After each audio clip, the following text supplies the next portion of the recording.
after failing to confess my feelings to Aubrey. His family sent me abroad.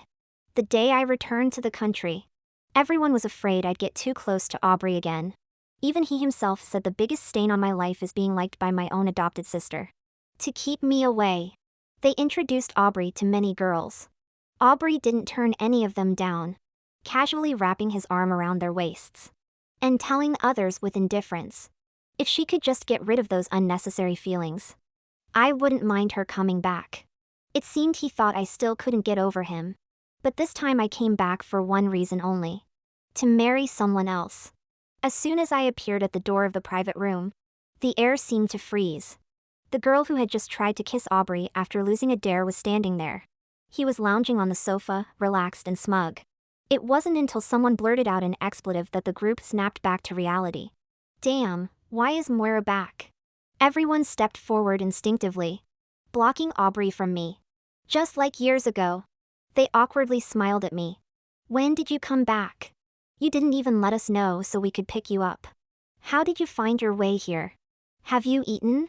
Want to come in for some snacks? I stood still, looked at the room number, and smiled faintly. No, I think I've come to the wrong place. The people blocking the door visibly relaxed, just as they were about to say something else. A mocking laugh came from inside. Aubrey had his arm around the waist of a girl in front of him, whose eyes were brimming with tears. He pulled her into his embrace and kissed her, gripping her chin. Take a breath. A girl shouldn't be the one to initiate a kiss like this. His voice was lazy, and the girl in his arms blushed deeply, gripping his collar. She nervously stammered, "Can I be your girlfriend?" Aubrey didn't respond, only glanced at me briefly before deepening the kiss, giving his answer through his actions. The girl was static, and the others in the room began cheering. I glanced at my watch and turned to leave, but someone called me from behind. Moira! I instinctively turned around, and Aubrey walked out of the room. It had been 3 years, but his face hadn't changed at all. He had a cigarette between his fingers, and his tone was casual. When did you come back? Yesterday. Why didn't you go home? I didn't answer. Now that you're back, stop running around. Go home and see Mom and Dad. I still didn't respond, instead glancing at my watch again, my eyebrows furrowing with impatience. Is there anything else? Aubrey's gaze dropped to my wrist, and he frowned slightly. Where's the bracelet? I froze for a second, then remembered. A sneer crossed my face. I put it away 3 years ago when I was confessed to by another boy. Aubrey didn't say anything.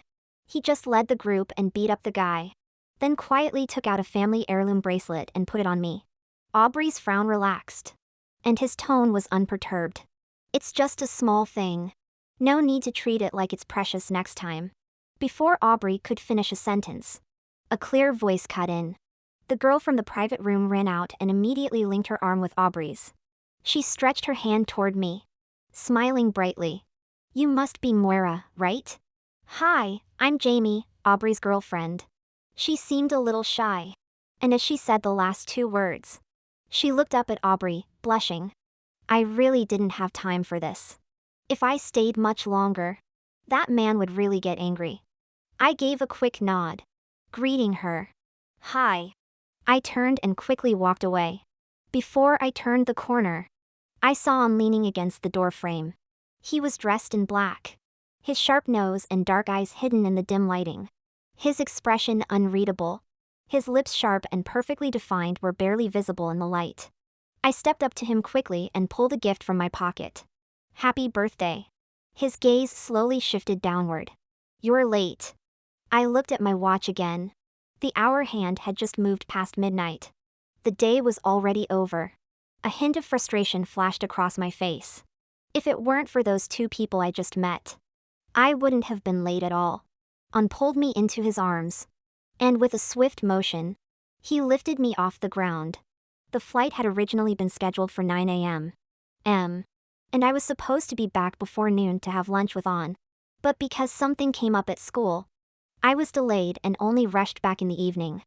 I had promised to have dinner with him, but then more things happened along the way. The food had gone cold, But the tension between us only seemed to rise. He held me firmly as though punishing me and carried me out of the private room.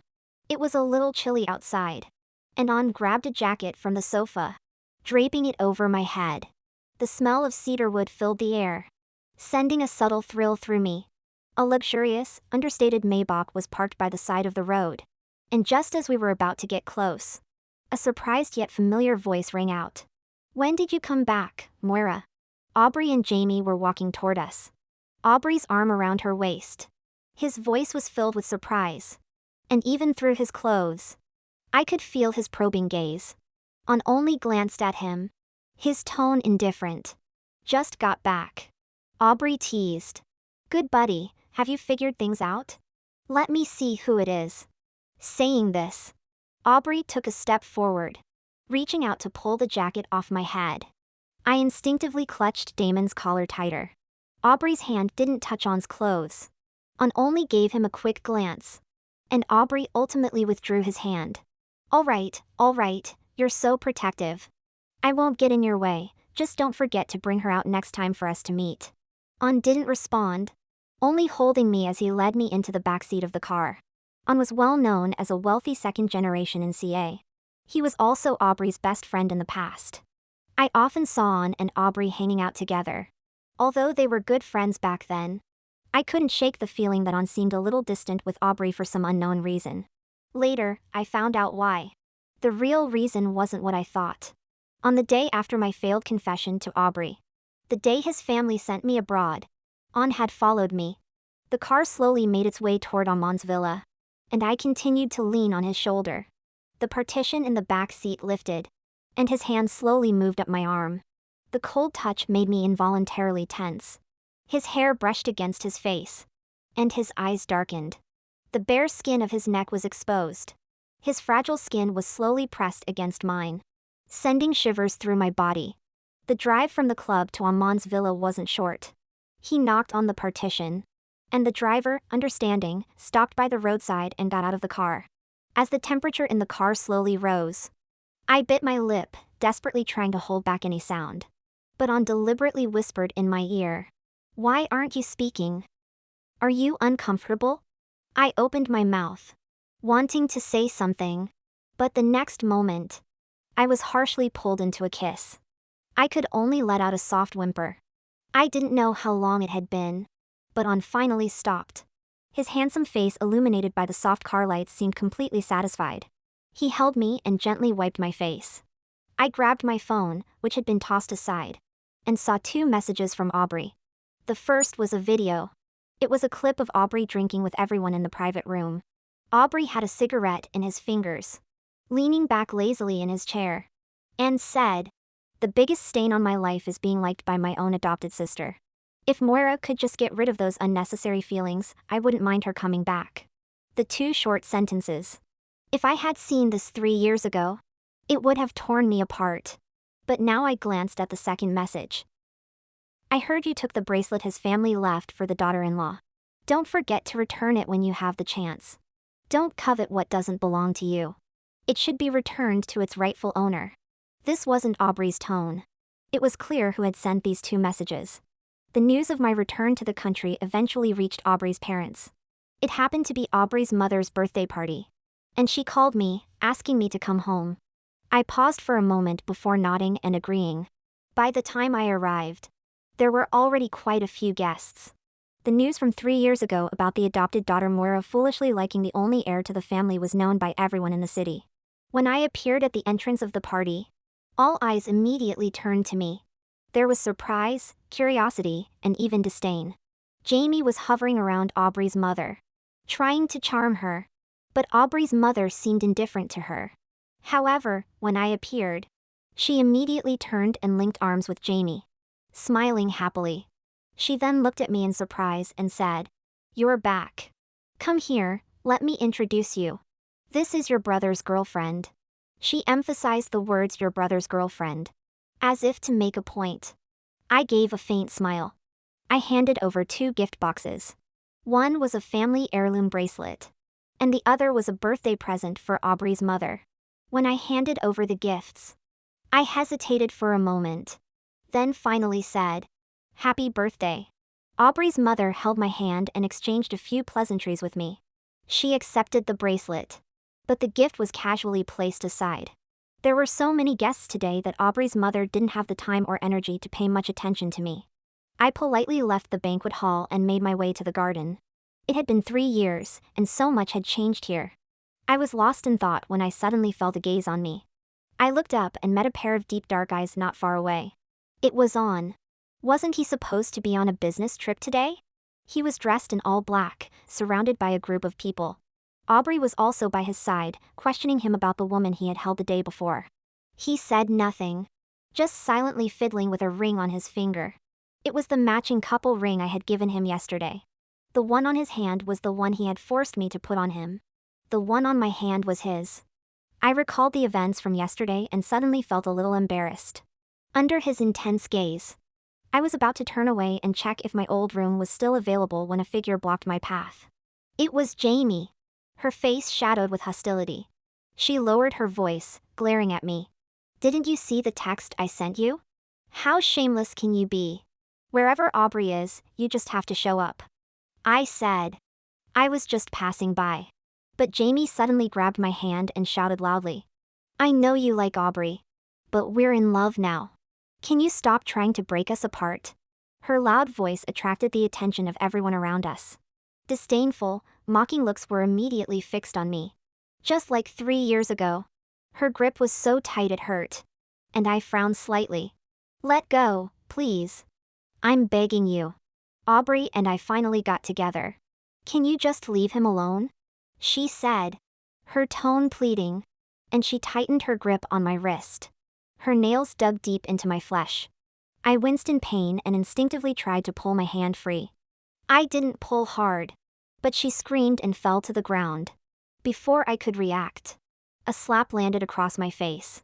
The air around us suddenly went silent. Aubrey's mother appeared in front of me. Trembling, her hands pointed at me furiously. Scolding. "Moira, I raised you for so many years. And this is how you repay me. If I had known it would end like this, I should never have brought you back." Aubrey's mother had used all her strength to slap me. I reached up and wiped the blood from the corner of my mouth. My mother died young. And my father was a comrade in arms of Aubrey's father. When I was 10, my father died trying to save Aubrey's father. And they adopted me. They raised me for 10 years. And now this slap. It not only left blood on my lip, but also broke the bond one had with them for 10 years. I pulled a card from my bag. It contained 1 million. I had prepared it in advance. I handed it to Aubrey's mother. "Ma'am, this is the total of all the expenses you spent on me over the last 10 years. Principal and interest. Not a penny less. I'm giving it all back to you." Aubrey's mother froze for a moment. "What did you call me?" Everyone around us turned their attention to me, their eyes full of mockery. Aubrey came up to me, frowning tightly. "Stop causing a scene, Moira." "A scene?" Aubrey's words made me smile bitterly. 10 years ago, when I was adopted, many people looked down on me. They had wealth and power, while I was just an orphan who had lost both my parents and had nothing. Many people spoke behind my back, calling me shameless for clinging to them. When Aubrey found out, he went after them one by one and beat them up. Aubrey's parents also confronted the other family's parents. They told everyone that I was now their only daughter, on equal standing with Aubrey. Anyone who looked down on me was looking down on them. When Aubrey put his family heirloom bracelet on my wrist, Aubrey's mother smiled and said she hoped Aubrey and I really had a future together. To avoid embarrassing them, I worked hard and got into the top university. I used my scholarship to buy gifts for my foster parents. They were happy, proud of me. But the most excited one was Aubrey. He picked me up in front of everyone and said I'd be his junior from now on. With him around, no boy with bad intentions would ever get near me. They treated me well, and I naively believed that I finally had a family that loved me. But all of that shattered the day I received my acceptance letter, and foolishly confessed my feelings to Aubrey. When my foster parents found out, they didn't say anything. The next day, they sent me abroad without a word. They never contacted me again. They had only said they hoped Aubrey and I would have a future. But it was just empty words. I'm an orphan. What right did I have to be with their son? I opened my mouth, wanting to say something to Aubrey. But in the end, I couldn't bring myself to speak. Forget it. There was nothing more to say. I didn't look at them again and turned to leave. But Aubrey grabbed my wrist. His face wore an impatient expression. Today is Mom's birthday. Do you really have to make a scene? His grip was strong, and the injury Jamie had inflicted earlier was still tender. Now, made worse by Aubrey's hold. The pain almost made me cry. How pathetic, I apologized to Jamie. He sneered, releasing my hand and wrapping his arm around Jamie's shoulders. You pushed her just now. Jamie smiled in Aubrey's arms but still looked at me with tears in her eyes. It's okay, Aubrey. She didn't mean it. She's just too concerned about you. I don't mind taking a little suffering. Please don't let anything come between you, Mom, and Aubrey. Jamie's voice was soft and understanding. Aubrey looked at me coldly. I'll give you two choices. First, apologize to Jamie. Second, go back upstairs and stay out of the way. Or else. I'm sorry, I interrupted Aubrey.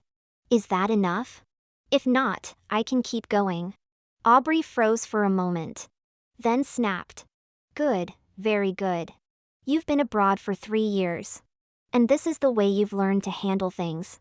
Do you think if you sulk, I'll forgive your tantrum? I didn't look at him again and turned to leave. When Aubrey's mother slapped me, On had come over. But I stopped him with my eyes. I didn't want him involved in this anymore. In the car, On kept a solemn face as he pulled my wrist and silently began to disinfect and treat my wound. Once he finished, he set my hand aside and said nothing. His gaze fixed on the road ahead. I knew he was angry. I leaned over with a playful smile and tugged at On's sleeve. Are you mad? Still no reply. I sighed and took his hand. I just don't want to rely on you for everything. On the first day I was sent abroad, I fell sick.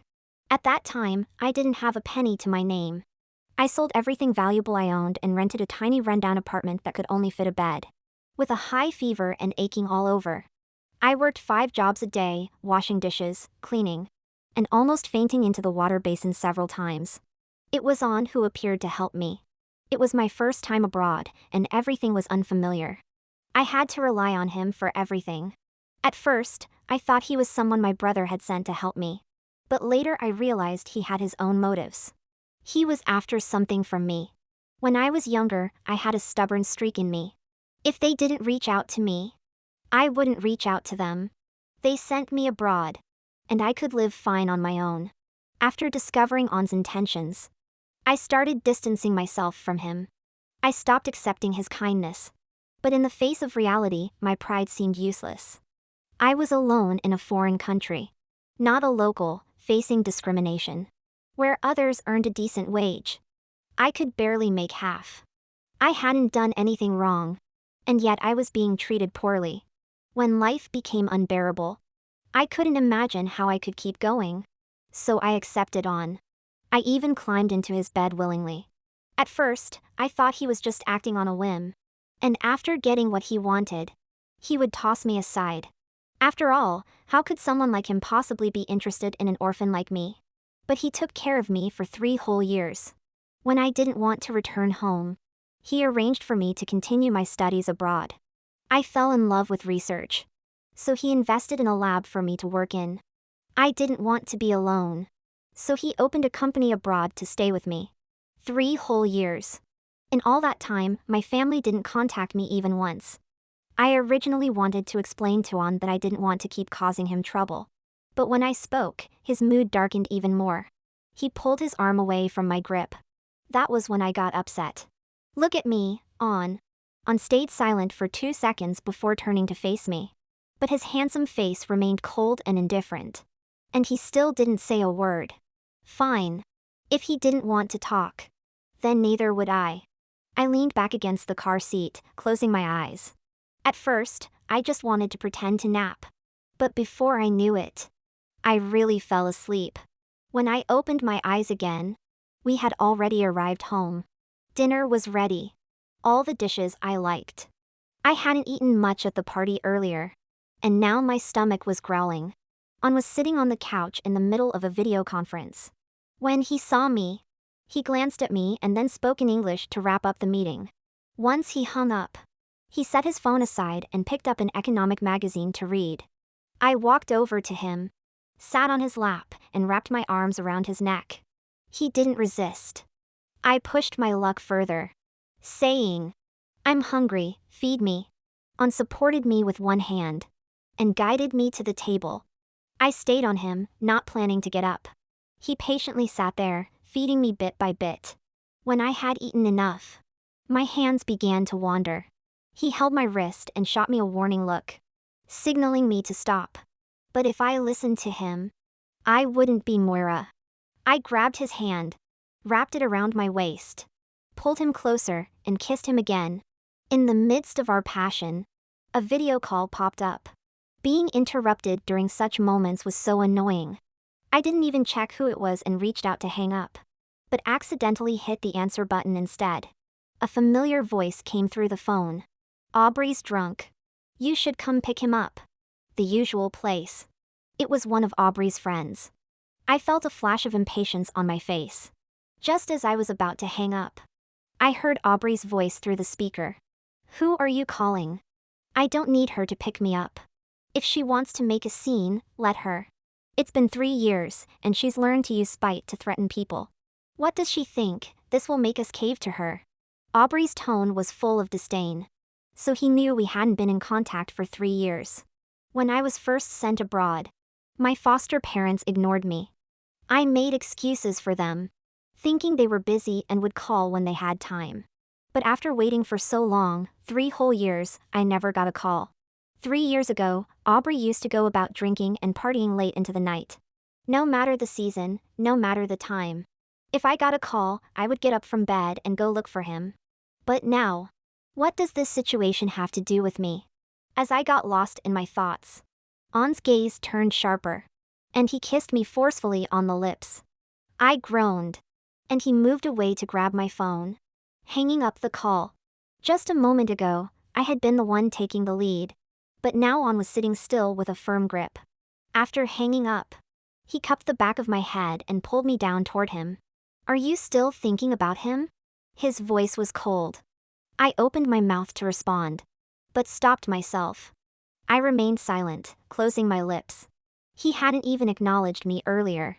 On's expression grew darker. "Don't think about him." As On and I were locked in a heated moment, I heard a faint noise coming from the door. On quickly covered me with a blanket and shot a sharp look at the door. A head peeked through the door. A woman who looked quite similar to On, though middle-aged, still youthful and well-preserved, stepped into view. Seeing her, On's expression softened, and he sighed in resignation. "Mom, what are you doing here?" Under the blanket, I stiffened. 5 minutes later, I stood in the living room, face flushed red and stiff with embarrassment, awkwardly greeting On's mother. "Hello, Aunt." His family probably didn't know about On and me. I lowered my head, too embarrassed to look at her. A shadow loomed over me as On stood in front of me, blocking the light. He looked at her calmly without speaking. She didn't say anything either. Just as the silence was about to break me, I heard On's mother's joyful voice. "I found it." I looked up and saw her holding a phone with a calendar open. "How about this date? It's in 10 days. I'll go back now and arrange the wedding." I was a bit dazed, still processing what had just happened. And before I could respond, I heard On already agreeing. "Sure." On's mom was ecstatic and immediately pulled On aside. She took my arm and began sizing me up, the smile on her face widening with every look. "Good, good, good. Sorry, what? You're Moira, right? I'm not mistaken, am I?" I froze for a moment. "How did you know, Aunt?" She laughed. "On's room is full of your pictures. I already knew On had liked me. But this was a bit much. A whole room over 100 square meters, all covered in my photos." Before I could finish my sentence, On's mom grabbed my hand. "Time's a bit tight, so I'll take you to get your wedding dress first." What's going on here? I was completely stunned. But On's mom had already dragged me out the door, excited, ready to pull me to the car. Just before we got in, I interrupted her, speaking seriously. Auntie, I'm an orphan with no background. I'm not worthy of On. That incident 3 years ago had opened my eyes to reality. I'm sorry, Moira. Sure enough, I smiled lightly. Just as I was about to say something to On's mom, she suddenly grabbed my hand, looking at me with pity. I investigated you without asking, but I know everything about your past. Don't worry. From now on, I'll be your mom. After you marry On, I'll love you even more than I love him. I froze in place. In that split second, On's mom had already dragged me into the car. He hasn't told me much about you, but I was curious, so I looked it up. Sorry about that. You're amazing, getting into the top university, studying at a prestigious school abroad. I heard your research team recently won first place at a world competition, right? On doesn't know much. Just makes a little money here and there. If you ask me, he's not even good enough for you. On's mom kept talking, and her words made my eyes well up. That same day, On's mom took me to order the wedding dress. The next day, invitations went out. On the third and fourth days, we went shopping for things. And by the fifth day, the dress was ready-made overnight. I have to admit, preparing for the wedding was exhausting. It wasn't until after we finished taking the wedding photos that I finally had a moment to relax. I realized I had had no time to check my phone for days. When I picked it up today, I saw a ton of missed calls and messages. Aubrey's messages were the most frequent. He had sent a screenshot of a hand, a photo of On's hand that had been visible when he hung up a video call with one of his friends. Whose hand is this? A man's? So now you're getting a man to play pretend? Do you think I'll still care about you like I did before? Just because there's a suspicious man around you? Are you trying to test me? Can you stop being so childish? My patience is limited. If you behave, I might consider you my sister. But if you keep pushing and have so many words. So annoying. I didn't read any further and just exited the chat. Aubrey's mom also sent a few messages. What I said that day was too harsh. But you know Aubrey's my only son. He's going to take over the family business one day. You should understand my position. After all, you've been my daughter for 10 years. I still care deeply for you. Be a little more sensible. Let go of any inappropriate thoughts. And I'll still treat you as I did before. Aubrey's mom's words left me in silence. I stared at my phone for a few seconds before I closed the chat. There was nothing left to say. There were also a few messages from mutual friends of mine and Aubrey's. But other than friends, teachers, and classmates, I didn't reply to anyone else related to Aubrey. After replying to messages, I browsed through Instagram. I should have known better. But once I checked, I saw Aubrey had flooded my feed. He posted a bunch of photos of himself with Jamie. Some were from Jamie's birthday, others from their trips abroad. Aubrey rarely posted on Instagram, sometimes not even once a year. But now he was posting quite a lot with Jamie. Maybe he was really serious about it. I refreshed the feed, and there was one new post from On. No caption, just a photo of our hands wearing matching couple rings. The comment section exploded. Aubrey was the first to comment, asking who On was. On ignored him, but replied to the other comments, thanking everyone for their well wishes. In the end, Aubrey posted another comment, wishing On well, but On didn't respond. This led Aubrey to message On privately, asking if something was wrong with him. On still didn't reply, but On didn't block him either. He just started posting 2 or 3 pictures of us every day. None of them showed our faces clearly, though. The day before our wedding, when I arrived at On's family's old house, I ran into Aubrey and his group, who had come early to celebrate with On. Jamie was right beside him and noticed me first. She gasped. "What are you doing here?" Aubrey turned around when he heard her, and a mocking smile curled on his lips when he saw me. He crossed his arms and looked at me smugly. "Well, you've come to your senses, huh? Come here." I ignored him and walked toward the old house. Aubrey's expression darkened, and he stepped in front of me. "What are you doing? This isn't a place for you to cause trouble." I frowned slightly. "It's none of your business."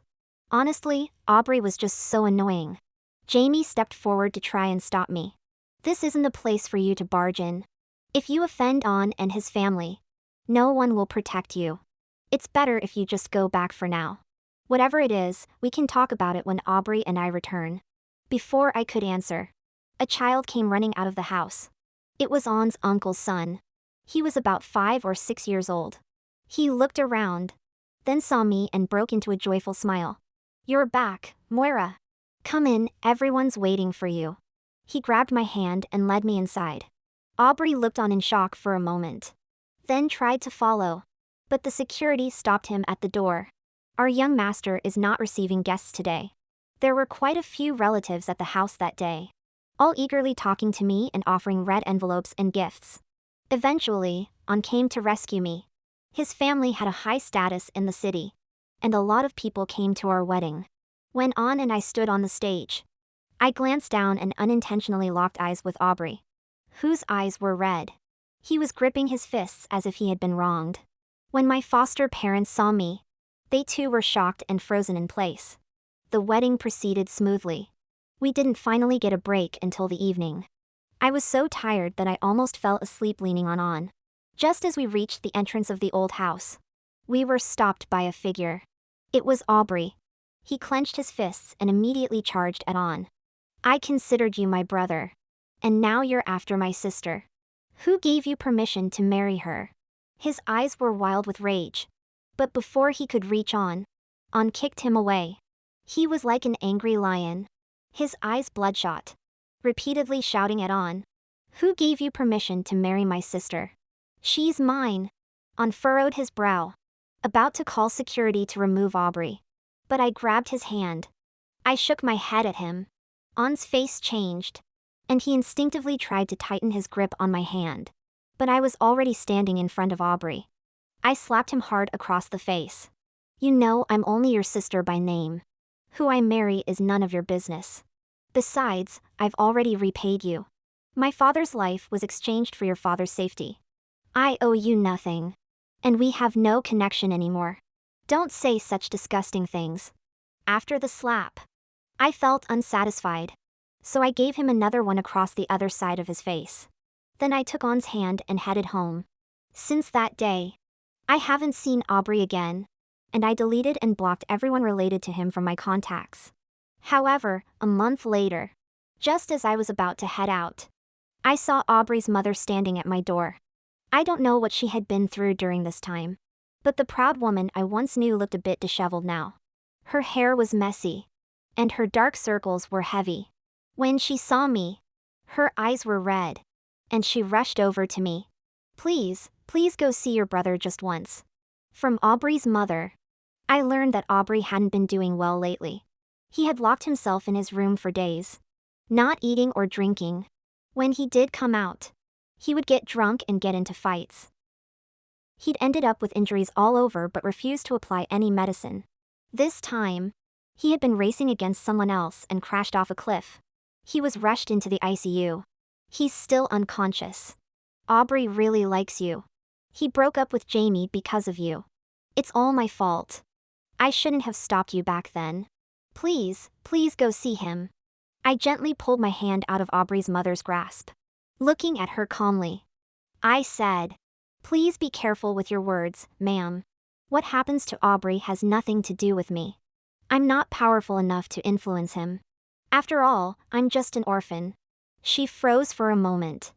I didn't want to argue with her, so I turned to leave, but she stopped me. Then please tell On to stop. He's been targeting our company. We haven't done anything wrong to him, have we? I paused slightly, taken aback. It was then that I realized On had never forgotten the slap I received at the banquet. I stopped for a moment, then spoke to her. His decisions are beyond my control. If you have any questions, you can ask him directly. I would never confront my husband because of an outsider. After I finished speaking, I didn't linger any longer and walked straight ahead. Not far away, On was waiting for me.